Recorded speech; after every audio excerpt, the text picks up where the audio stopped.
Voici une dernière vidéo sur les européennes 2024 en vue donc des fameuses législatives. Et si l'on veut essayer de se faire une petite idée de ce qu'il se passe dans les profondeurs de l'électorat, normalement, il faudrait commencer par étudier les abstentions. L'INSEE pour cela propose deux concepts utiles, les abstentions et également exprimées systématiques, par opposition aux abstentions exprimées intermittents.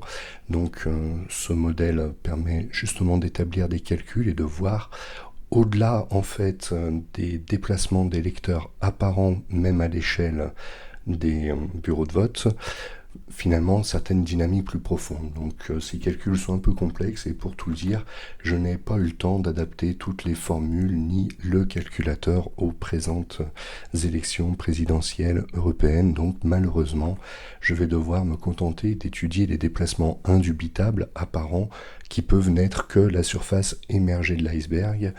Alors la profondeur de l'iceberg, je ne vous cache pas qu'elle est discutable, mais passons là-dessus.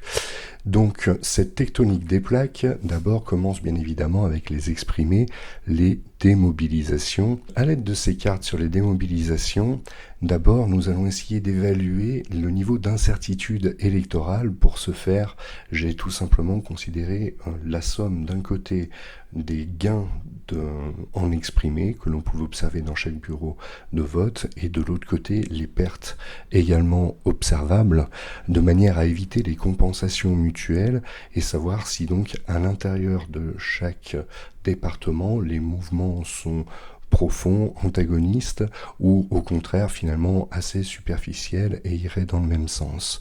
Donc on établit ainsi une moyenne, en l'occurrence géométrique entre les données. Plus la valeur est proche de 0, plus la dynamique est soit une dynamique de perte, soit une dynamique de gain, mais en tout cas une dynamique qui est plus uniforme ou plus faible. D'autre part, bien évidemment, il faut quand même avoir présent à l'esprit la portée donc de la démobilisation. Nous savons déjà que les exprimés entre 2022 et 2024 ont diminué de plus de 10 millions de voix, mais l'on constate plus précisément que ces pertes affectent surtout finalement une sorte de grand bassin parisien, les marges de Paris, sachant que Paris et les Hauts-de-Seine ainsi que les Yvelines sont plutôt participatifs, si j'ose dire, parce que bon, le minimum de perte d'exprimés, c'est moins 16%. Donc autant dire que malgré tout, les pertes y sont sensibles un petit peu comme de partout ailleurs. Donc cet espace aux marges de Paris, globalement, c'est plus abstenu, de même que le Massif central. Inversement, la France des périphéries a également mieux résisté au désengagement électoral lors des européennes. Est-ce que c'est le fait des dynamiques transfrontalières? Allez savoir. En même temps que les électeurs se démobilisent, les électorats se recomposent. Ces recompositions se mesurent en fait à l'aide d'un côté des pertes, de l'autre côté des gains de voix pour chaque candidat. Autrement dit, ça signifie qu'une même voix peut être parfois comptée deux fois. En effet, imaginons qu'un électeur du bloc central, par exemple, un électeur d'Emmanuel Macron en 2022, ait voté en 2024 pour Raphaël Glucksmann, et bien dans ce cas-là, il est comptabilisé une première fois en négatif chez Emmanuel Macron, une deuxième fois en positif chez Raphaël Glucksmann, et le but est bien dans un premier temps de ne pas compenser, de ne pas annuler en fait ce déplacement pour justement le rendre visible. D'où des scores qui paraissent assez considérables, entre 14 et 34% d'inscrits, mais en fait le corps électoral correspondant est donc divisé par deux. Ce sont les mouvements apparents. Bien évidemment, pour les cartes qui concernent uniquement les blocs électoraux, si jamais des mouvements ont lieu à l'intérieur d'un bloc, cela permet éventuellement des compensations, mais pour l'instant ce n'est pas notre propos. Donc en l'occurrence, ces mouvements apparaissent assez importants dans la France des périphéries, donc mouvements qui vont d'un candidat de 2022 vers un autre candidat de 2024, alors qu'en revanche, dans la France de la diagonale dite parfois du vide, diagonale dépeuplée plus précisément des Ardennes jusqu'aux Pyrénées, là Les mouvements sont moindres, également aussi dans les marges parisiennes, dans l'ouest. Donc nous avons bien ici une opposition nord-sud de la France, sachant que, donc, en revanche, en Bretagne, les mouvements ont été massifs. Cela rejaillit d'ailleurs sur le niveau d'incertitude électorale, puisque précisément dans cette diagonale dépeuplée que j'ai mentionnée précédemment, soit les mouvements d'électorat sont relativement faibles, donc les exprimer en faveur d'une mouvance politique vers une autre mouvance politique, donc soit ce mouvement-là est faible, soit ces mouvements sont univoques, c'est-à-dire que le plus souvent il s'agit exclusivement de pertes sans gain constaté. Il arrive parfois que pour certains candidats, nous observions à peine une voix ou deux en plus. Donc ces réalignements électoraux ont manifestement joué un rôle très important entre 2022 et 2024, qu'il s'agisse de personnes déçues par leur choix de 2022 ou qu'il s'agisse également d'électeurs qui ont profité d'une offre plus diversifiée avec plus d'une trentaine de listes entre lesquelles choisir. D'ailleurs, à ce propos, nous avons donc des listes électorales non affiliées à une mouvance politique, mais comme vous pouvez le constater, ces listes n'ont jamais atteint, cumulé, plus de 0,2% des inscrits, ce qui est donc impropre à modifier les rapports de force locaux, même dans le département du Cher ou dans les Hauts-de-Seine. En fait, je reviens sur ces deux cartes côte à côte parce qu'il apparaît manifestement que elles sont en fait totalement opposées, inversement corrélées. Ça apparaît mal pour la bonne et simple raison que le générateur de cartes est moyennement efficace. Et donc, comme il y a une inversion de signes, à gauche des valeurs exclusivement négatives, à droite des valeurs exclusivement positives, les plus proches de zéro sont tantôt enfoncés à gauche, tantôt en clair à droite. Mais du coup, compte tenu de cette inversion des codes couleurs, qui rend ces cartes mal lisibles, il apparaît qu'en fait, là où les électeurs se maintiennent le mieux, c'est également là qu'il y a des transferts les plus massifs d'un candidat à un autre. Inversement, dans toutes sortes de territoires, où justement on retrouve le nord-est de la France, ce grand bassin parisien qui ressort de nouveau assez bien, eh bien les réalignements ont été relativement modestes et de la même manière, le désengagement électoral a été plus fort. Donc là où les réalignements sont faibles, le désengagement est fort. Là où les réalignements sont forts, le désengagement est faible, typiquement la Bretagne. Avec la carte de droite, nous pouvons voir que les zones de force du macronisme en 2024 sont toujours à peu près les mêmes qu'en 2022. Paris et l'ouest parisien, la Bretagne, l'ouest catholique, le Grand Ouest de manière plus générale, ainsi que quelques départements métropolitains, le Rhône pour Lyon, Dijon, également avec la Côte d'Or ou encore Strasbourg et le Bas-Rhin. Les mouvements donc de l'électorat macroniste entre 2022 et 2024 ont surtout affecté les zones de force du macronisme. Donc les pertes ont été plus importantes en Bretagne, en région parisienne, dans le Rhône de nouveau.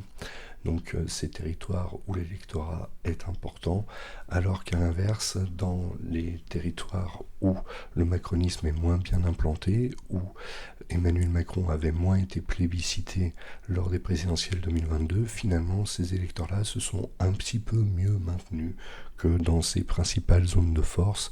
Est-ce le signe d'une crise de fond ou au contraire d'un excès de confiance? Cela se confirmera dans les urnes très prochainement. Les départements où il gagne et perd le plus d'électeurs se situent typiquement à la base de la Bretagne, donc en Ille-et-Vilaine ou encore en Loire-Atlantique par exemple, sans tous les nommer. Également un petit peu dans les départements urbains comme le Rhône, la Haute-Savoie, ou encore à proximité de Paris, même si là c'est sensiblement plus limité. Donc comment interpréter cette incertitude?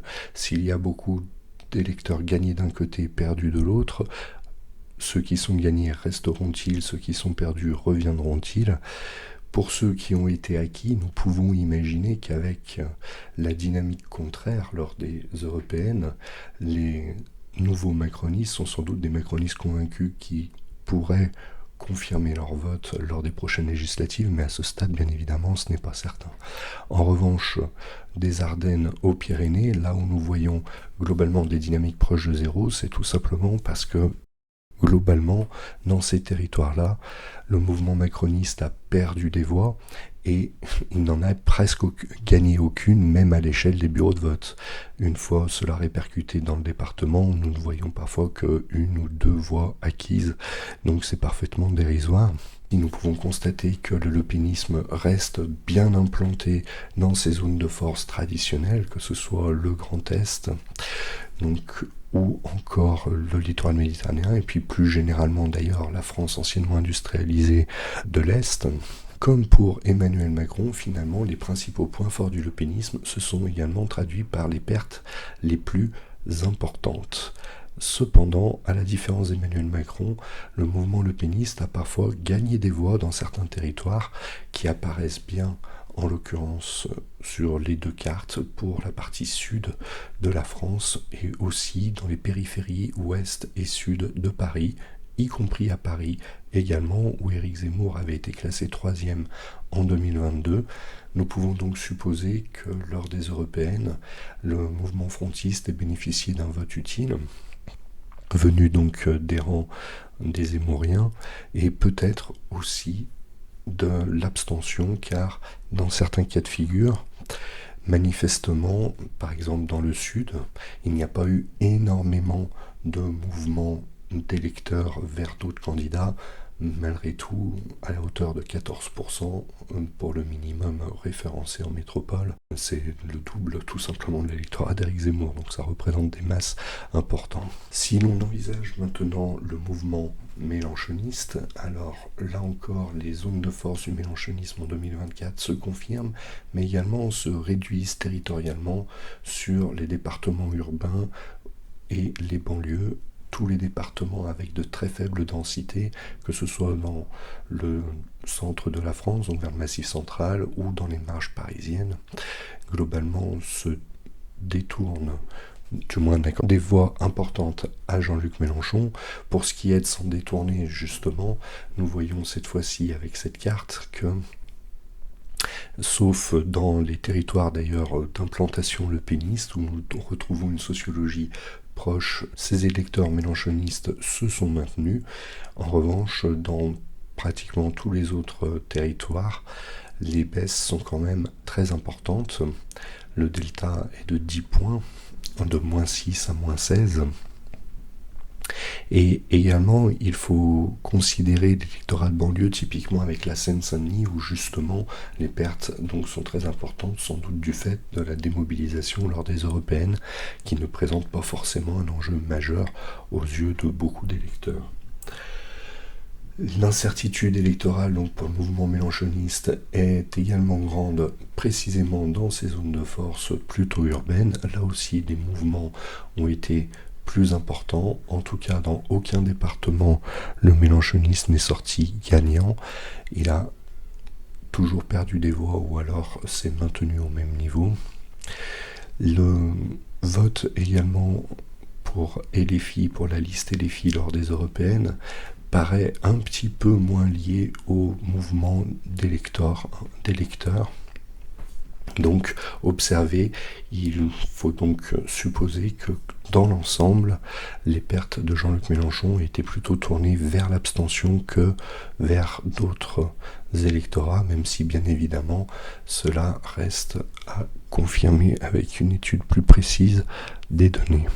Si l'on envisage enfin les socialismes, du moins le socialisme d'Anne Hidalgo et on pourrait dire le néo-socialisme de Raphaël Glucksmann, finalement, déjà, l'implantation de l'électorat Glucksmann apparaît un petit peu comme un électorat macroniste un petit peu plus presque caricatural en fait, avec là encore les territoires métropolitains de Paris, de Lyon, de Strasbourg, ainsi de suite. Nous pouvons voir également la Meurthe-et-Moselle de Nancy, la Bretagne, l'Ouest, enfin à peu de choses près les mêmes zones d'implantation.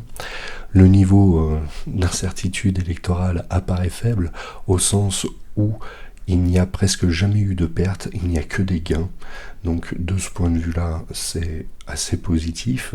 Les mouvements sont forcément limités si l'on n'observe pas de pertes concomitantes des gains dans les territoires. En revanche, ces gains étant particulièrement récents, reste à savoir tout de même s'ils se confirmeront. Ces gains, en l'occurrence, rejoignent donc la géographie du macronisme et des réalignements électoraux que nous avons déjà évoqués, donc je ne reviens pas là-dessus. Ce sont des mouvements de troupes très récents qui restent à confirmer.